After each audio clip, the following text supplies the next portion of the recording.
A warning in the shadows.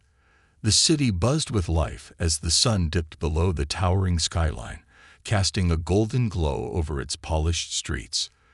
David Calloway, a self-made millionaire, sat in the corner of Vincent's Bistro, an upscale yet cozy cafe nestled in the heart of the financial district. Tonight was supposed to be a celebration.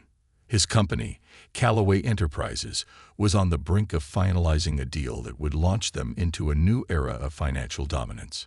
It was a partnership unlike any other, one that had taken years to build. And beside him, as always, was his closest confidant and business partner, James Lockwood.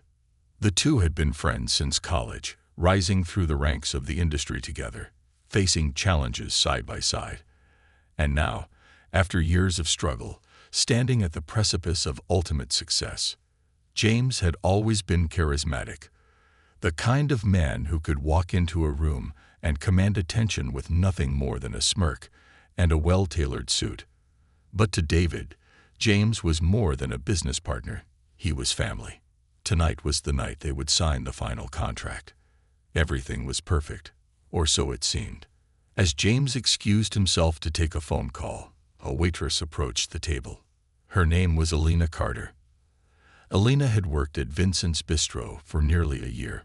She had served countless high-profile clients, and like any good server, she had mastered the art of being invisible, floating between tables, refilling glasses, taking orders, all while fading into the background. But tonight, she couldn't stay silent. Her heart pounded as she hesitated beside David's table, gripping the edge of her notepad so tightly that her knuckles turned white. She had overheard something she wasn't meant to hear, something that could change everything for David. Taking a deep breath, she forced herself to speak. "Mr. Calloway, I need to tell you something." David looked up, mildly surprised that the waitress was addressing him directly. "Yes." She swallowed hard, her voice barely above a whisper.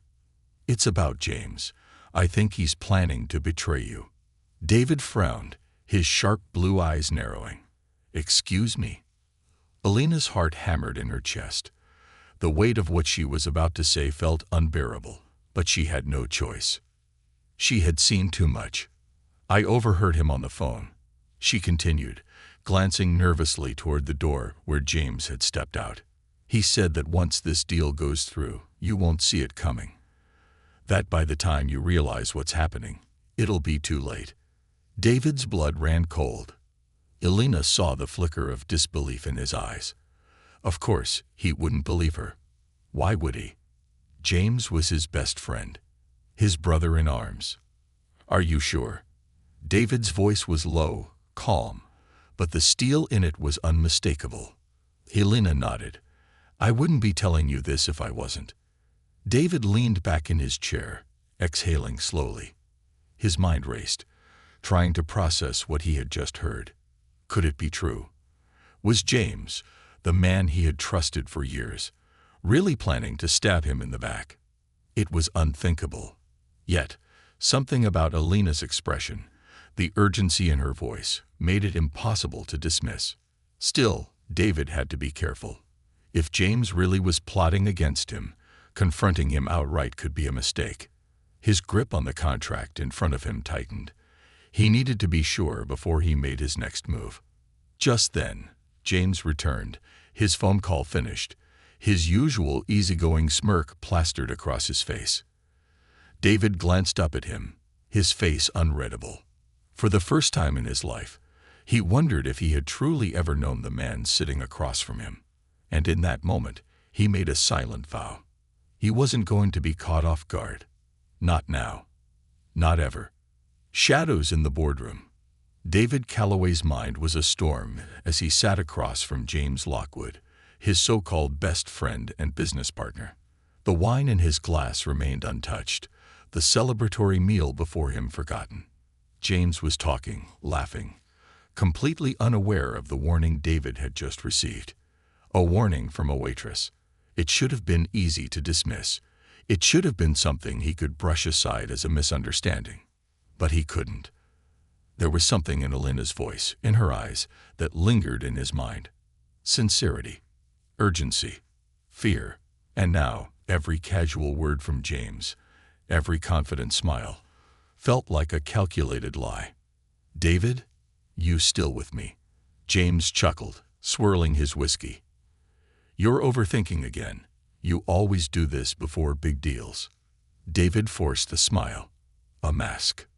"Just making sure everything's airtight," he said smoothly, tapping the contract in front of him. "This is the biggest deal of our lives, after all."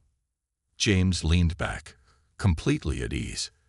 "That's why you have me, buddy. You worry about the big picture. I take care of the details." David nodded, but something twisted in his gut. Was that what had been happening all along? Had James been taking care of the details while secretly setting the stage for his downfall? David's instincts screamed at him, "Don't sign. Not yet." But if James really was planning a betrayal, he couldn't tip his hand too early. He needed proof. So, with a smile that didn't reach his eyes, David lifted his glass. "To the future." James grinned, raising his own. "To the future." Their glasses clinked. And just like that, the game had begun. The investigation begins. That night, David barely slept. Every memory of his partnership with James replayed in his mind. Had there been signs? Warnings he had ignored? He couldn't take any chances. By morning, he had made his decision. Sitting in his penthouse office overlooking the city, he picked up his phone and dialed. The call rang twice before a voice answered. "Julian Graves speaking." David exhaled. "Julian, I need you to look into something for me." Julian was a private investigator, a damn good one. They had crossed paths years ago, when David needed to vet potential investors. The man was meticulous, discreet, and ruthless when it came to uncovering the truth. "This is personal," David continued. "I need to know everything there is to know about James Lockwood. His accounts, his communications, any offshore transactions, everything." There was a pause before Julian spoke again. "That's a tall order. You sure about this?" David's jaw tightened. "I wouldn't be calling if I wasn't." Julian didn't ask any more questions. "Give me a few days." David ended the call and leaned back in his chair, rubbing his temples. He wasn't sure what was worse, the idea that James had already betrayed him, or the small, desperate hope that Elena had been wrong. A second warning. By midday, David found himself back at Vincent's bistro. He wasn't sure why. Maybe he needed clarity. Maybe he needed to hear the warning again to make it real. Whatever the reason, he found himself searching for her. Elena. She wasn't on shift. Frowning, he approached the counter. "Excuse me, does Elena Carter work today?" The barista shook his head. "She's off." "Actually." He hesitated. "She quit this morning." David blinked. Quit. That didn't make sense. Something wasn't right. "Did she say why?" The barista shrugged. "No, just handed in her apron and left. Didn't even say goodbye." David's gut twisted. She had risked everything to warn him. And now, she was gone. A cold realization settled in his chest. Did James find out? Did he somehow know she had overheard him? Had he threatened her? Or worse, had something happened to her? David wasn't going to let this go. If James thought he could tie up loose ends without consequences, he was dead wrong. A crack in the mask. That evening, David arrived at Lockwood Tower, James' personal office building. The deal was supposed to be finalized in 48 hours. But David had other plans. James greeted him with his usual grin. But this time, David looked at him differently, like a stranger. "Thought you might back out," James said, pouring them both a drink. "But I knew you'd come around." David took the glass but didn't drink. "You ever hear of Elena Carter?" For the first time, James hesitated. It was only for a second. But David saw it. His fingers clenched the edge of his glass. "No idea. Should I?" David studied him. If he hadn't been looking, he might have missed it. But now he saw it clear as day. James was hiding something. David set his untouched drink down. "I'm pulling out of the deal." The words shattered the air between them. James' grin froze, then faltered. "What?" David stood. "I'm delaying the contract. I need more time." James forced a laugh, but David could see the tension in his shoulders now. "Come on, man. We've spent years on this. Why the cold feet?" David shrugged. "Just making sure everything's airtight." James' jaw tightened. David had seen James negotiate million-dollar deals without breaking a sweat. He had watched him outmaneuver some of the sharpest businessmen in the industry. But now he was nervous. And that was all the confirmation David needed. He had hit a nerve. The truth unfolds. The next morning, David's phone rang. Julian's voice was calm, but there was an edge to it. "You were right," he said. "James has been moving money. Millions." David's blood ran cold.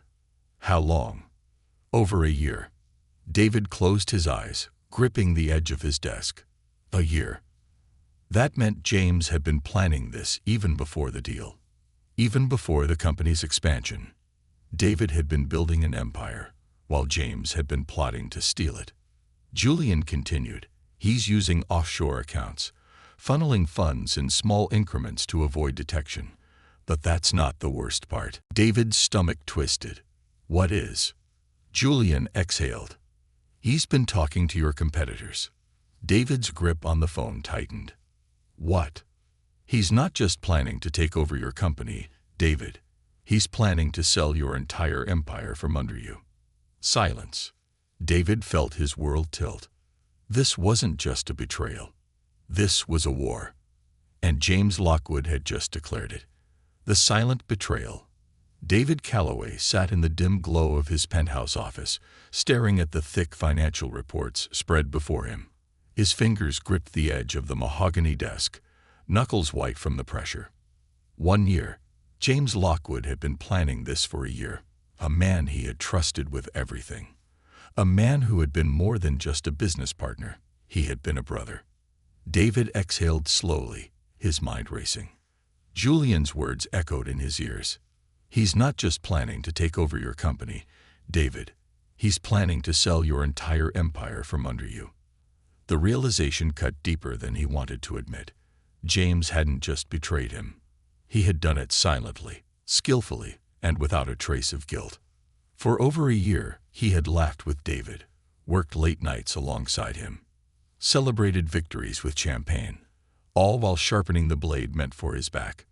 David swallowed the rising fury in his chest. This wasn't just about business anymore. This was about war.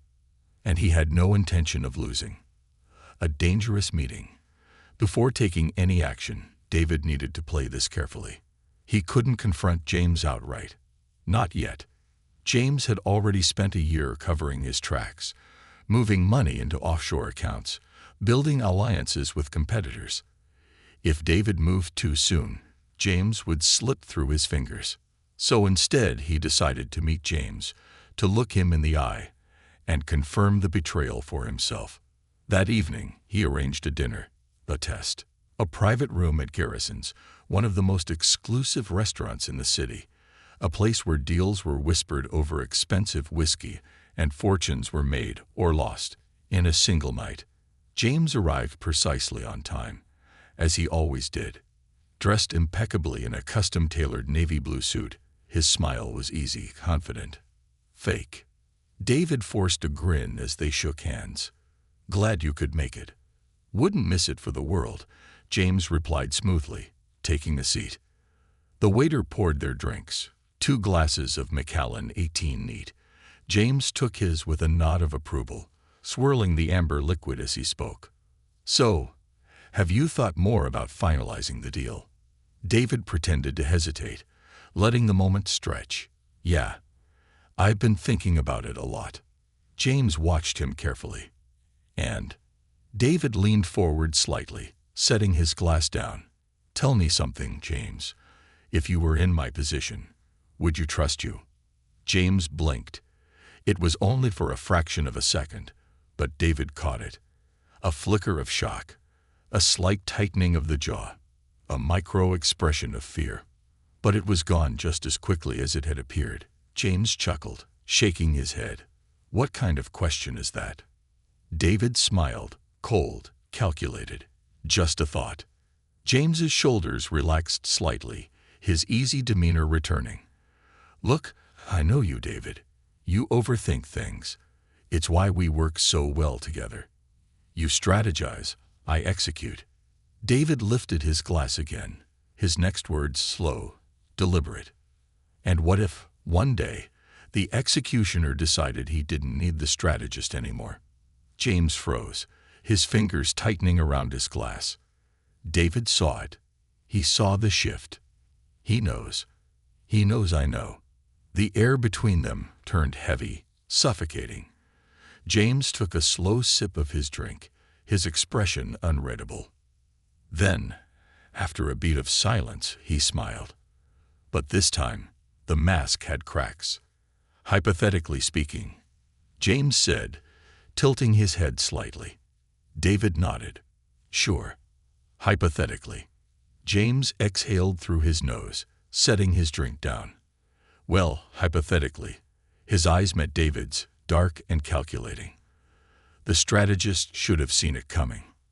There it was. The confirmation. James wasn't going to deny it. He wasn't going to try to talk his way out of it. He was admitting it. David forced himself to chuckle, leaning back in his chair.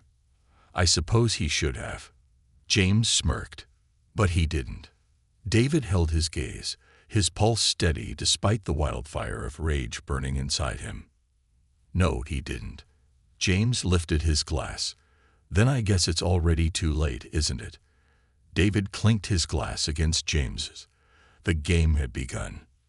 The waitress who knew too much. After the dinner, David had only one other priority, finding Alina Carter, the waitress who had risked everything to warn him.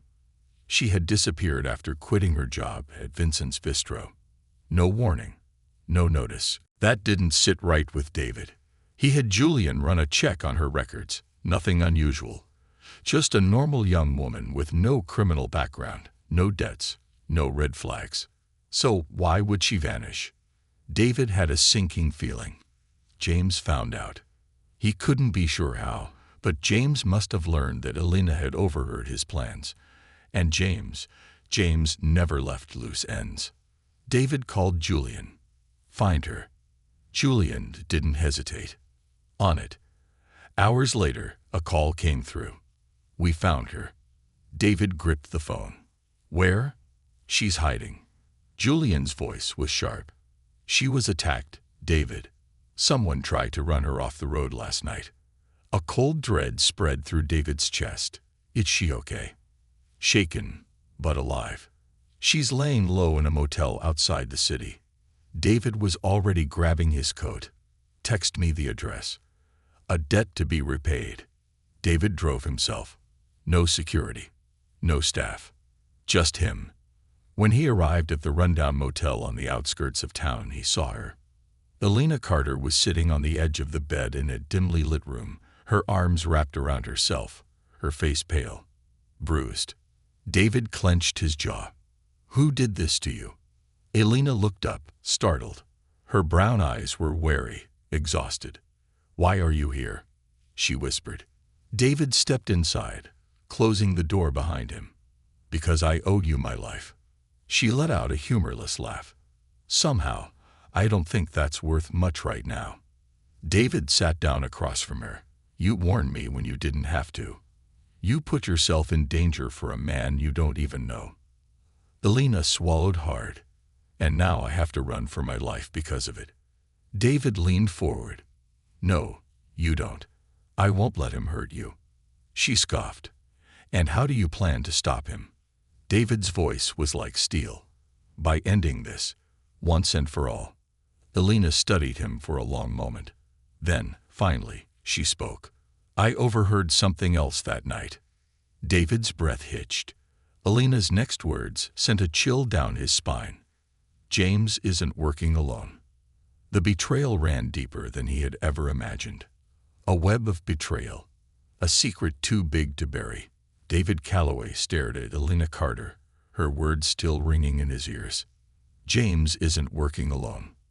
A slow, cold realization crept over him. Betrayal wasn't enough for James. This wasn't just about stealing the company. This was bigger. Elena sat on the edge of the motel bed, arms wrapped tightly around herself, her face shadowed with exhaustion. She had risked everything to warn him, and now she had nearly lost her life for it. David leaned forward, voice low but urgent. "Tell me everything." She hesitated. "I don't know who exactly he's working with, but the night I overheard him, I heard another voice." David's stomach tightened. What voice? She swallowed. "A man. Older. I didn't see him, but he was speaking to James on the phone. And he wasn't just listening. He was giving orders." David's mind raced. Who the hell was James answering to? James was ambitious, ruthless, but he wasn't reckless. If he was aligning with someone bigger than himself, that meant this betrayal wasn't just about a power grab. It was an orchestrated takedown. David felt a storm building in his chest. His company, his legacy, wasn't just being threatened by one man. It was being targeted by an entire force. He ran a hand through his hair, his mind already working through the next move. "Elena," he said firmly, "you're not safe here. You need protection." She laughed, dry and bitter. "And who's going to protect me?" "You." David met her gaze. "Yes." Elena scoffed, shaking her head. "You can't protect me from people like James, David. He's already tried to get rid of me once.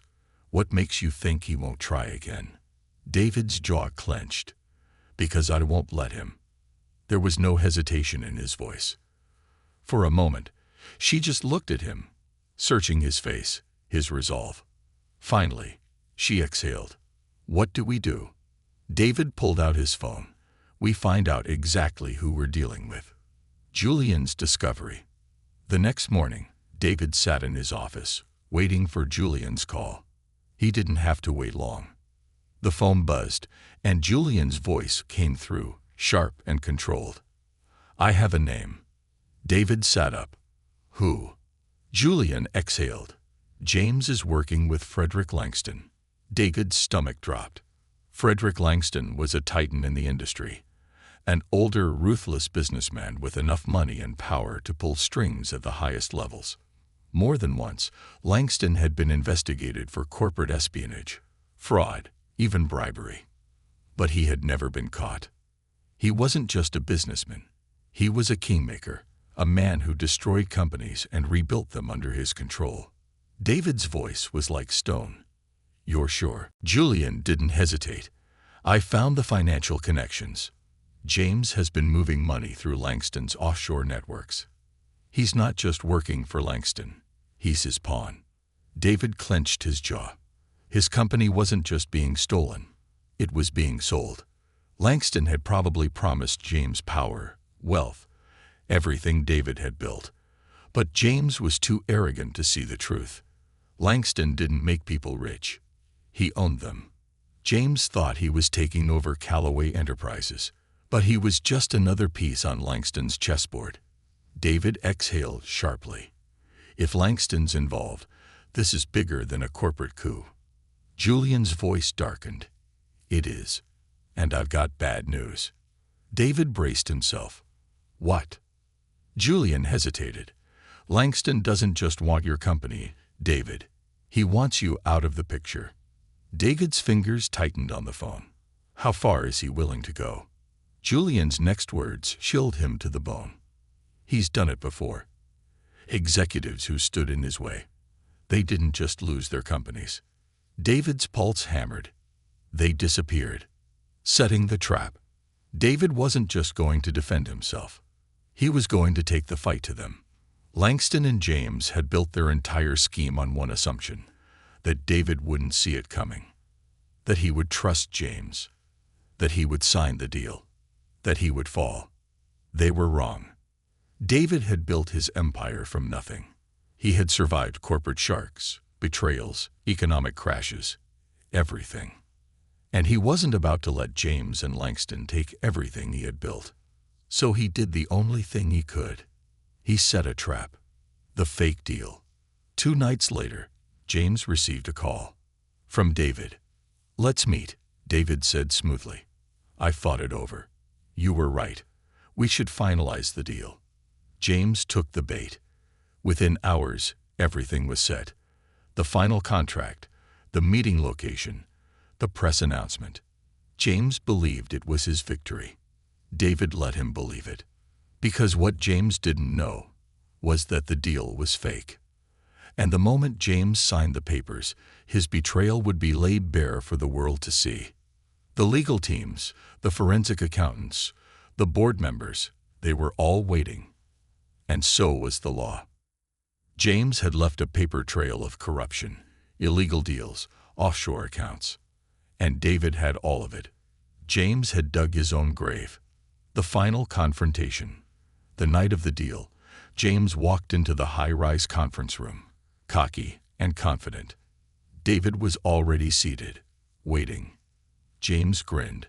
"Didn't think you'd come around." David smiled back. Cold.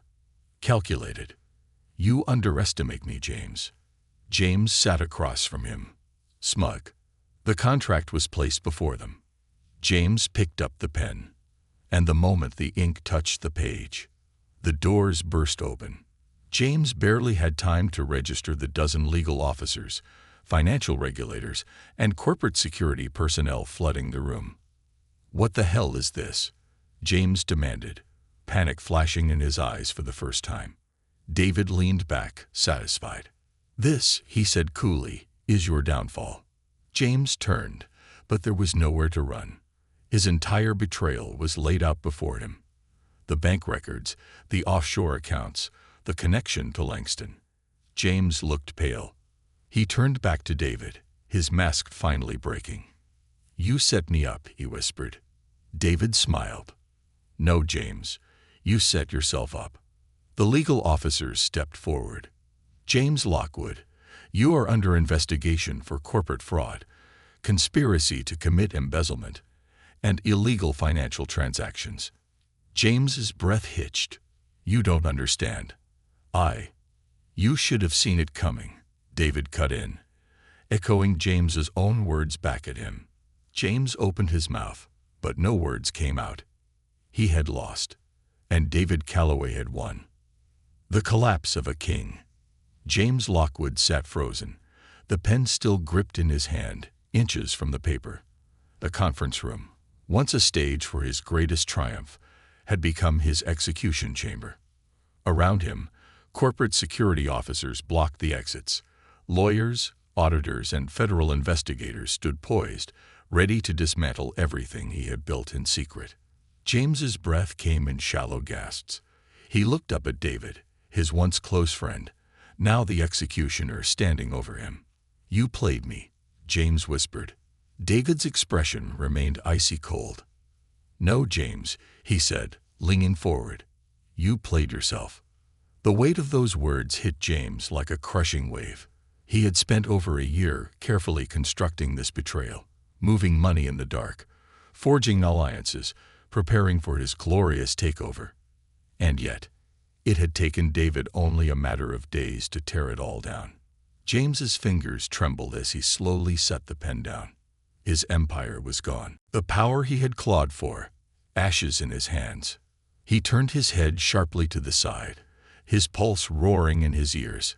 His gaze landed on the door. A way out. If he could just. "Don't even think about it." David's voice cut through the tension like a blade. James froze, his escape route shattered before he could even move. The lead investigator, a sharp-eyed man in a gray suit, stepped forward and placed a thick legal document on the table.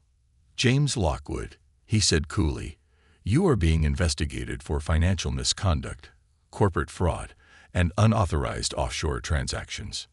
James laughed, short, bitter. "You can't arrest me," he sneered, shaking his head. "You don't have anything." David smiled, slow and dangerous. "Oh, but we do." He nodded toward the screen at the front of the room.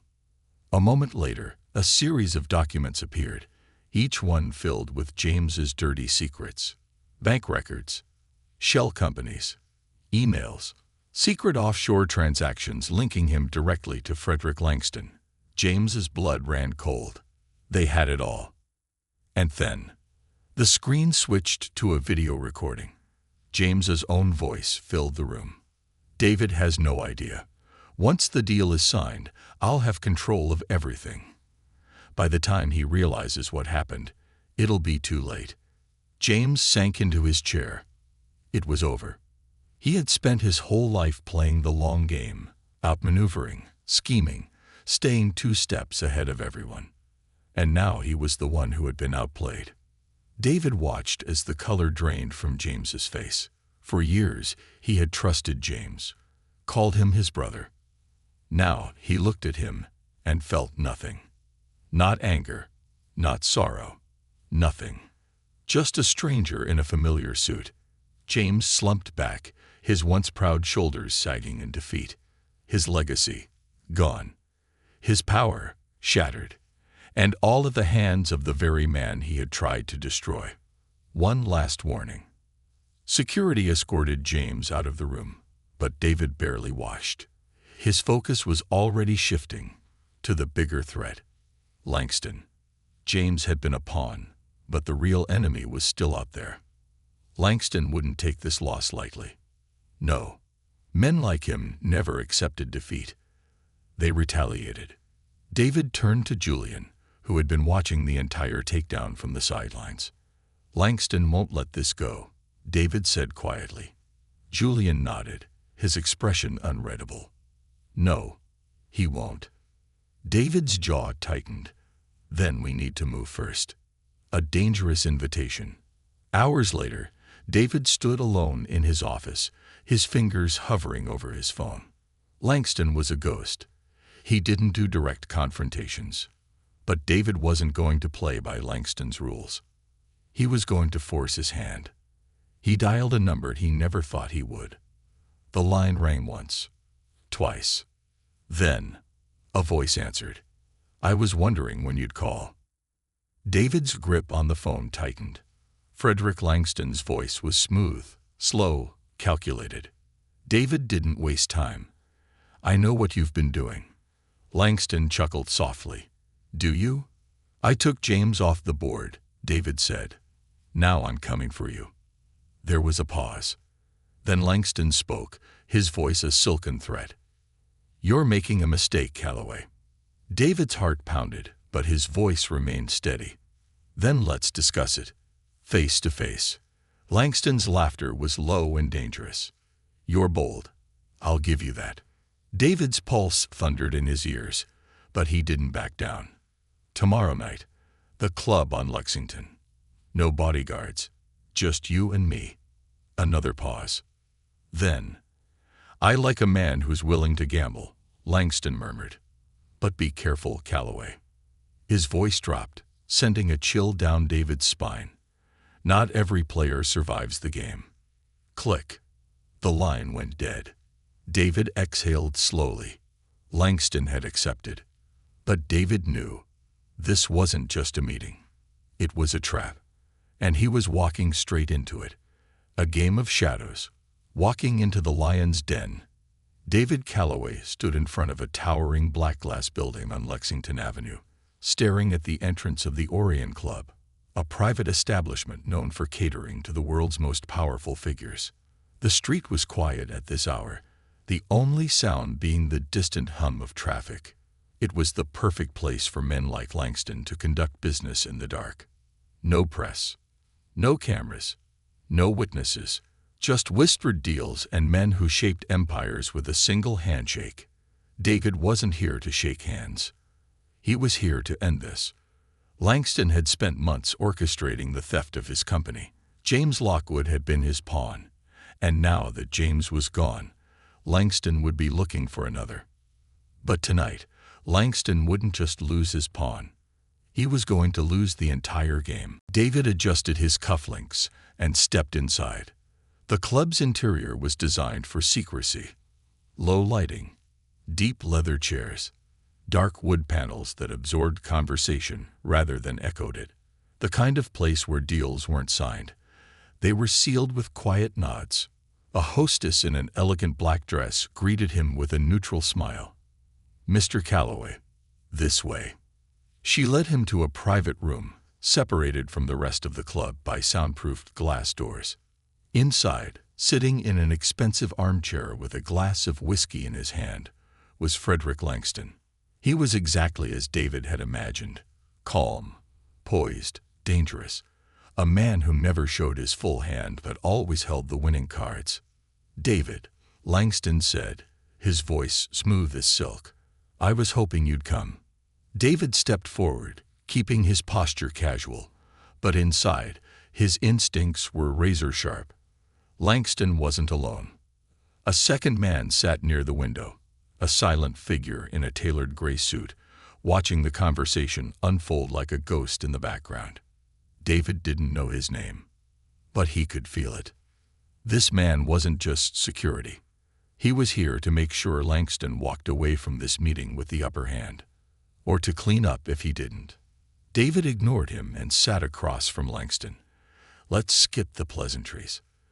Langston chuckled, setting his drink down. "Ah, straight to business. I like that." David folded his hands on the table. "You tried to steal my company." Langston smiled. "And you stopped me. But you're not done, are you?" David continued. "James was just your opening move. You were never going to let him keep the company. He was a distraction, a tool to weaken my position while you set up the real takeover." Langston sighed, tilting his head. "I do enjoy talking to intelligent men. So rare these days." David's eyes darkened. "I'm not here to talk, Langston. I'm here to tell you this ends now." Langston laughed softly, shaking his head. "You really think it's that simple?" He gestured to the empty air around them. "Look at the world we live in, David. Power isn't taken in a single stroke. It's eroded, little by little, until one day you wake up and realize it's not yours anymore." He leaned forward. "And you, my friend, are already running out of time." David didn't blink. "You made one mistake." Langston raised an eyebrow. "Oh, you assumed I play by the same rules as you."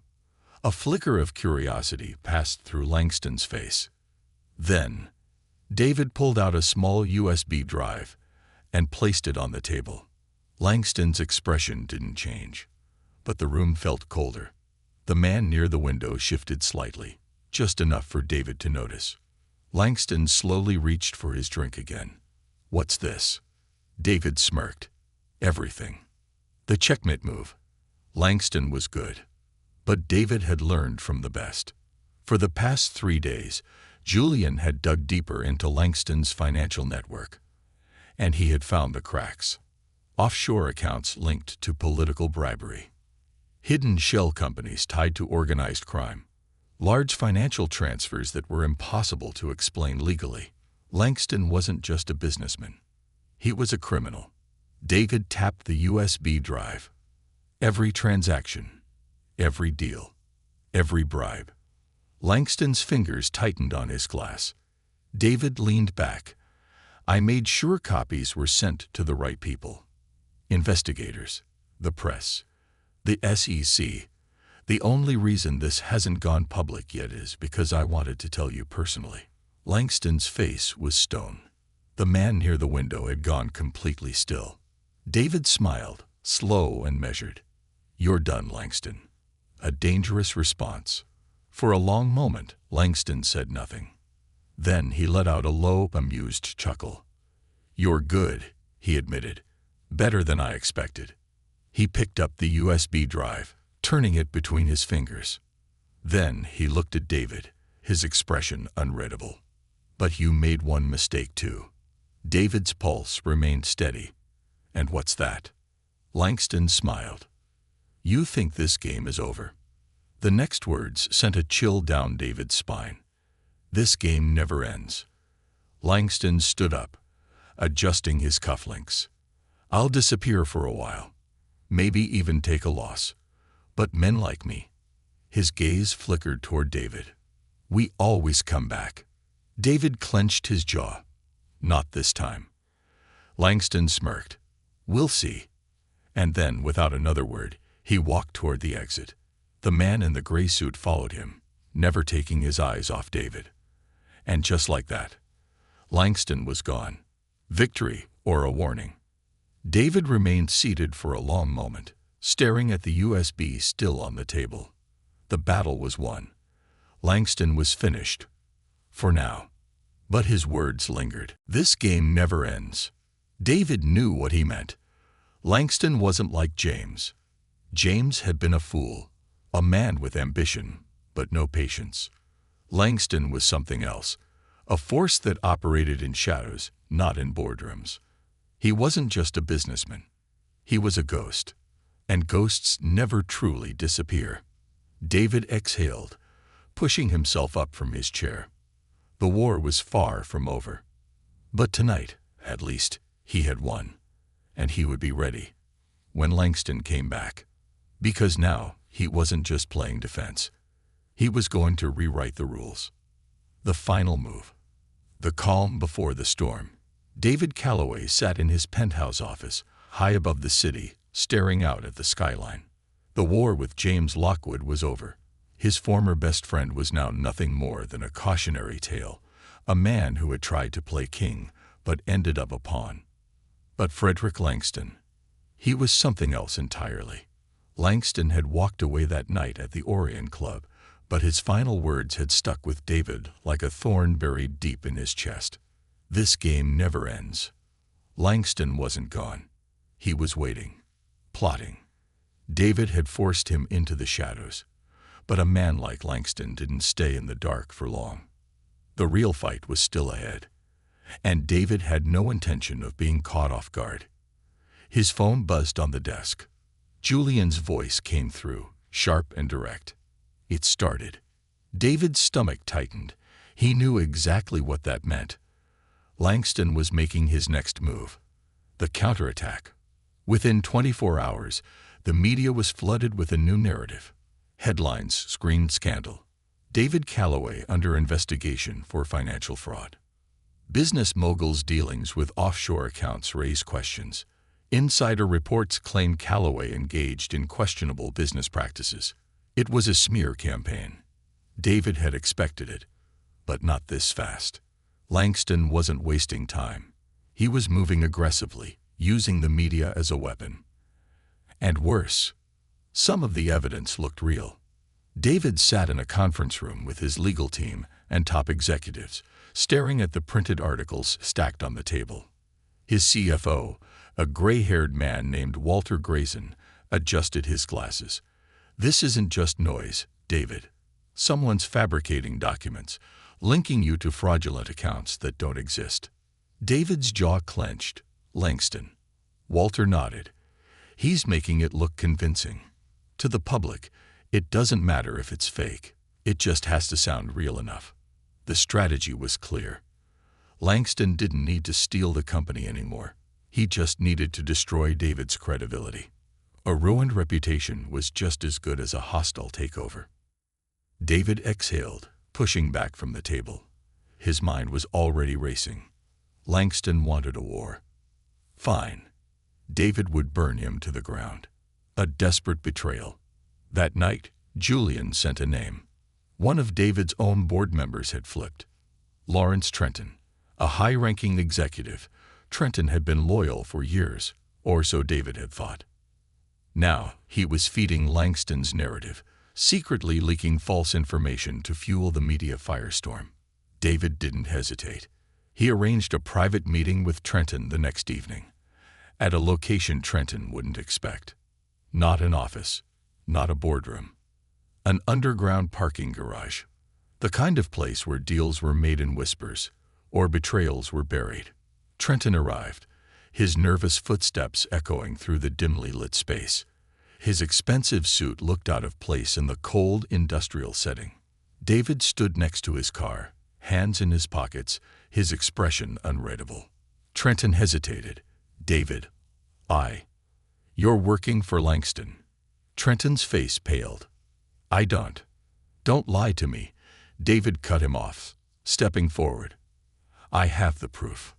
The accounts. The meetings. The leaks to the press." Trenton swallowed hard. Sweat glistened on his forehead. David circled him slowly, like a predator sizing up prey. "You thought I wouldn't find out."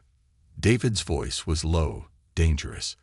"Langston offered you something, didn't he?" Trenton's lips parted. "Then he broke. He said you'd go down no matter what," Trenton confessed, his voice shaking. "He gave me a choice: stand with him or fall with you." David nodded slowly. "So you chose him?" Trenton didn't answer. David smirked. "Bad decision." Trenton's breathing quickened. "David, I can fix this." "No," David said, his voice like ice. "You can't." Trenton was done, and he knew it. "Here's what's going to happen," David said, stepping closer. "Tomorrow morning, you're going to release a public statement admitting everything. How Langston bought you off, how he fabricated evidence, how he's been orchestrating this entire scandal." Trenton's hands shook. "David, if I do that, Langston will come after me." David tilted his head. "Do you really think I'll let that happen?" Trenton swallowed hard. He knew. David Calloway wasn't the kind of man who let his enemies walk away. The choice was clear. Trenton nodded. "I'll do it." "Good," David said. Then, without another word, he walked past him, leaving Trenton standing alone in the cold. By the time the sun rose the next morning, the truth had already begun to spread. Langston's fall. The next 72 hours unraveled everything Langston had built. Trenton's confession was a public bombshell. It exposed Langston's fraud, bribery, and media manipulation. Government agencies began investigating Langston's entire empire. The media, once his weapon, turned against him. Within days, Langston had gone from an untouchable king to a man standing on the edge of collapse. His allies began to disappear. His businesses started to crumble. And then, he vanished. No press conferences, no statements, no trace. Frederick Langston had gone dark. For the first time in decades, he was the hunted, not the hunter. David stood in his office, watching the news, feeling the weight of absolute victory. It was over. Langston had fallen. The price of war. David had won. But victory always had a price. The months of battle had changed him. He wasn't just a businessman anymore. He was a warrior. And the world knew it. People whispered when he walked into meetings. Some feared him. Some respected him. But no one underestimated him anymore. And Langston. David knew he wasn't truly gone. Men like him never disappeared forever. But when he came back, David would be ready. Because now he was stronger than ever. And this time, he wouldn't just survive. He would rule. Lingering shadows. David Calloway stood in the dimly lit boardroom of Calloway Enterprises, the city skyline stretching beyond the glass walls behind him. The air in the room was heavy, charged with something unspoken. His board members sat before him, their expressions a mix of awe and unease. The war was over. James Lockwood was finished. Langston's empire was crumbling. And David had won. But at what cost? Walter Grayson, his CFO, cleared his throat. "The media has turned.